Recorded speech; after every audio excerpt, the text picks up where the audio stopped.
So this is a parsha in very strong dialogue with the high holidays, with the liturgy of the high holidays. And maybe the most important lesson of the high holidays is that the doors of Teshuva are always open. Judaism is a very demanding religion. There's a lot of rules, a lot of expectations on the way we act in the world. In some other traditions, believing is enough. Judaism is not as much about believing as it is about doing and the impact that our actions have in the world.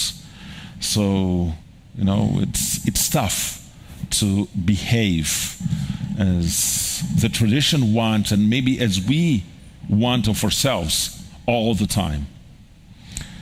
So there's a lot of times in which we miss the mark. And so this is like the tough part of Judaism, but the more generous side is that the doors of Teshuva are always open. And Teshuva is much more than repent. It's acknowledging our mistakes, repairing the impacts that our mistakes had in the world, and taking actions so that we won't repeat the same mistakes. I had a boss once. He used to say that only people who don't take risks don't make mistakes. So making mistakes is not a problem in itself. Of course, there are mistakes and mistakes, right?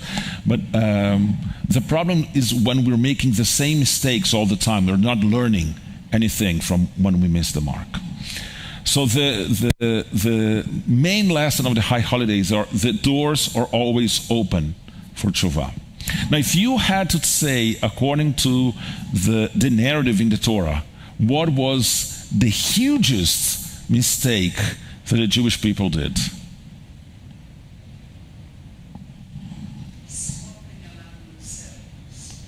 Squabbling among themselves, maybe, but that's not what the tradition thinks. Any other guesses? The golden calf. And the golden calf is in our parsha. So that is the major screw up, right? God had just redeemed everyone. God had shown God's self through the 10 blows on Egypt, opening the sea. Then at Sinai, people had like the evidence that God was with them, but they needed something physical. They were not ready to be in a relationship with a God they didn't see. And so they created the golden calf. And God was furious. Right? Moshe was furious. Moshe broke the tablets, also in our parsha. God was furious. God said, I'm going to destroy everyone. Moshe, you and I will start this again, just the two of us. Forget about all these people. We're going to start this, just you and I. And then Moshe had to argue with God and say, what will the other people say? They will say that you took everyone out of Egypt just to kill everyone here in the desert. Imagine what that will do to your reputation. And God is convinced of that argument. So that is the mistake, right? That is missing the mark badly.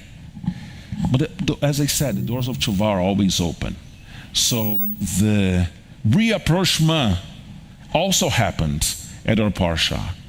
And that's when I said that there is this moment that is almost like it's very intimate between God and Moshe. To begin, it says that Moshe and God spoke panim el panim, face to face. And then there is the continuation of the verse, and there are two ways of reading it, and I'm never sure of which one is the right way. So someone is learning like proper behavior from someone, and it's not clear if human beings are looking at the relationship between God and Moshe and saying, wow, that's how two people who really connect with each other should relate to each other face to face, or if it is the opposite. God is looking, and when people really relate like in honesty with one another and is learning from that and saying, that's how I'm going to relate to Moshe.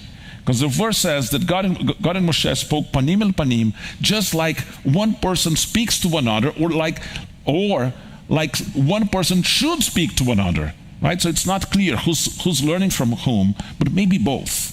Maybe there is like this movement. And then, so a few verses later, and for those who listened to my sermon yesterday, I hinted at this. Moshe says, please let me see your face. Such is the intimacy of this moment. And God says, I'm sorry, no one can see my face and live. But I'm going to show my goodness to you, and this is what I'm going to do. Look, there's a cliff. You're going to stand there at the cliff, and God says, and I'm going to pass in front of you. But as I pass, I'm going to put my hands and cover your eyes until I have passed. And then I will remove my hands from your eyes, and you will only be able to see my back. Like that dance, I really find that like erotic, like not in a sexual way, but like it's a dance with so much intimacy.